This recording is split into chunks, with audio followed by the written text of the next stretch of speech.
everyone and welcome back. Hope everyone is doing well. We're doing okay. We had quite the tragedy happen to us this week. Of course, nothing to do with the house at all, but I will discuss all of that at the end of this video. So without further ado, right into some work.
We're definitely a bit cleaner down here, which is super duper helpful. And we got some more baseboards installed. So let's go ahead and roll the time lapse for the actual big project this week.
2 more walls down, and I'm quite happy with this. My whole technique of just slathering the stuff on with my hand has worked quite well. But tip when you go to do it, use your palm here and push and smooth it in, and then go back the other way as well. That way you're pushing it into both edges and into the back, because you don't want to leave any air gaps behind any of this, because that will cause problems in the future, which nobody wants to deal with, you know. It's always better if you can just do the project once as opposed to having to redo it, so. And again, these walls will be covered with beadboard like they were originally. Of course, I spoke in the past about how I'm going to use new beadboard here because the stuff here was super rotten. There's a pretty good example right there of what I'm talking about. Yeah, heavy rot. When you think about it, it probably wasn't the best idea in the world to go ahead and put wood against stone like this. Seeing how the stone does need to breathe and it does have moisture transfer. So when I do put the beadboard back up here, I'll be using a very good helping of Wood Life, which should prevent a lot of the rot problems they had back in the 20s when they installed this stuff. And yes, because these walls are going to be covered, I'm not terribly concerned with how they look. It's just not the biggest picture here. The bigger thing is to make for sure that they are secure, that any of the loose mortar that was in here was dug back out and then refilled. And then for anybody asking in the comments, any masons in the comments, this is type O mortar. It is a mixture of both lime and Portland cement. So it has the properties of both, so it should allow the moisture transfer and should do quite well as far as strength here, and shouldn't flake as much as the original lime that was in here. It took me a lot of research to actually figure out the right type of mortar, because of course, if you don't have any moisture transfer at all and you trap moisture in walls like this, which was definitely happening and why the mortar was so bad in these walls, what you have is, you know, crumbling bricks, you have crumbling mortar, and it's just not really a good time for anybody involved. So don't just put stucco or Portland cement, or, you know, you just have to really research and use the best, most like material for your historic preservation. Or else you're just kind of kicking the can down the road, and eventually somebody will have to fix the mistake you made. And when it comes in with cement, you've made a really hard task for somebody in the future. Also, I did want to mention, you guys may have noticed in the time lapse how giant some of these stones here in this corner, which is pretty awesome, because everything past this point is really little tiny stuff, and everything up to this point you have a lot of, especially in the corners, these really big stones, which are really impressive. And one thing I noticed here is this stone in particular, a few other ones, but this one has the best example of it, where you can see where they were drilling to either put a blasting, like a bit of dynamite down in here. So in the quarry back in the day, somebody was making this mark. And interesting enough, you can see these little tips, these little grooves up here. These are actually from the drill bit itself when it was pressing down in here, which was straight done with a hammer. They would drive a hammer in, or they would drive the drill bit in, which is just a rod with you know, teeth to drill down in. And so they would hammer it and then turn it. Hammer it and then turn it, hammer it and then turn it. And that's how you get these holes like this. And you can see there's another one right here. It was a little further back. And then another one right here, kind of a glancing blow there. So kind of interesting to see the marks of the old workers and what they were doing in the quarry before this stone even ended up on the site to build the house. So I thought that was really cool.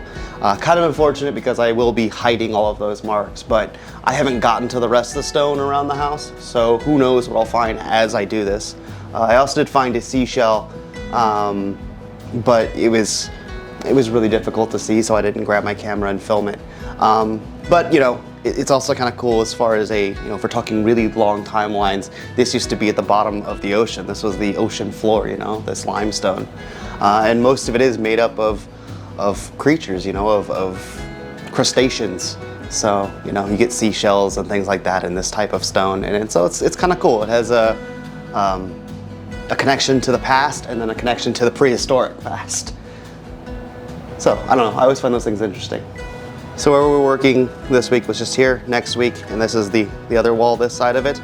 But this side of it was what will be going next week, including the surround for this window, because it's loose, I could just pull it out.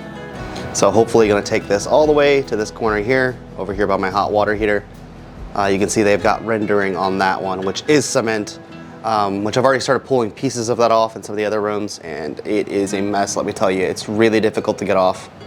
But if there is one thing I am quite good at, it is being persistent. So we will prevail and you know, keep chipping away at it, and it will all go away, and we'll be able to finish and fix these walls down here. So I'll have a solid foundation for many, many years to come. Also, yes, did get the washer and dryer both hooked up. They're all ready to go. And we've been using them, which has been definitely a huge, huge change to our quality of life, which is awesome. Now I don't have to worry about if my dog gets in the mud and then hops on my bed, which has happened, especially with the very, very muddy yard we have at the moment. So on to the part I've been dreading talking about and why this week has been a bit awful for us. Everything that's gone on with the house has been awesome. Like, there's been no complaints, problems, or anything here. But as I spoke to you guys probably about a month ago now, our little kitty, Hank, was sick. He had some heart problems.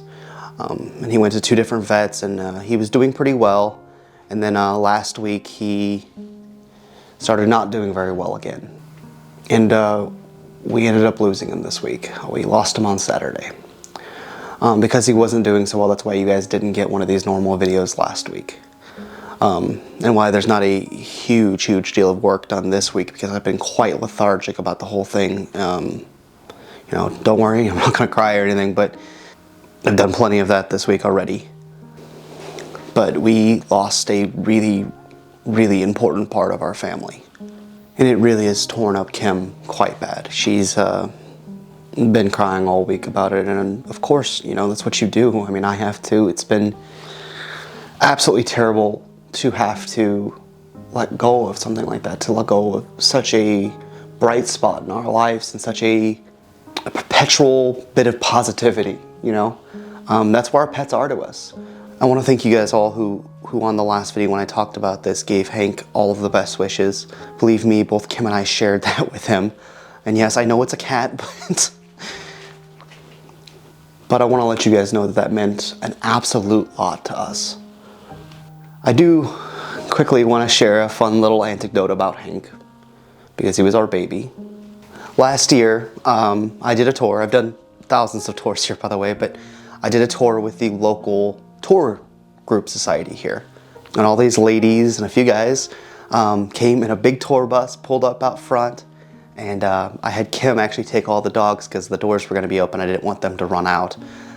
But Hank didn't travel very well, and he really didn't like the car. So we moved him as little as possible. And he was a really good cat, and I know he wouldn't go anywhere. So I did the tour with him in the house, and I figured he would go and run and hide under the bed or do something like that. No, when we got to the parlor, where the bed's all made up, he just sat there on that bed, looked at all these ladies, and meowed at them, said hello. You know, that parlor is one of the prettiest rooms in the house, and I swear nobody cared what I was saying about the parlor at that point, because Hank straight stole the show. And so that's just one of my more fond memories of him, and he was a fixture here. Any of my friends who would come over, you know, you're always looking for Hank. Where's Hank? So it's a big loss for us. So this video is dedicated to our little black and white cat, one of our best friends, Hank.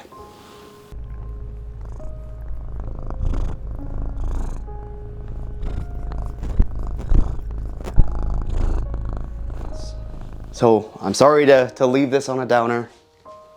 I apologize for not having a video out for you guys last week. But I was definitely a lot more lethargic this week, and it took me some time to get my head around what had happened and what I needed to focus back in on, which of course is the house, and which is of course is getting out videos to you guys. And also the video I did post last week was going to be bonus content for you guys, but I do think it's a really cool video.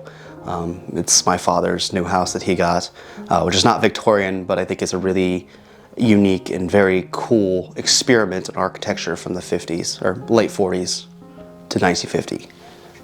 His being a 1950 model. So thank you guys so much, as always, for sticking with me and supporting us, and all the kind words you guys always say, and just I know I've said it a million times, and I'll say it a million more. I have the single best YouTube audience there is out there. You guys have been more wonderful to me than I deserve, and I cannot thank you guys enough for everything. So thank you guys so very much. I hope you guys have an amazing week, and I'll see you guys again back next week. Take care. Bye-bye.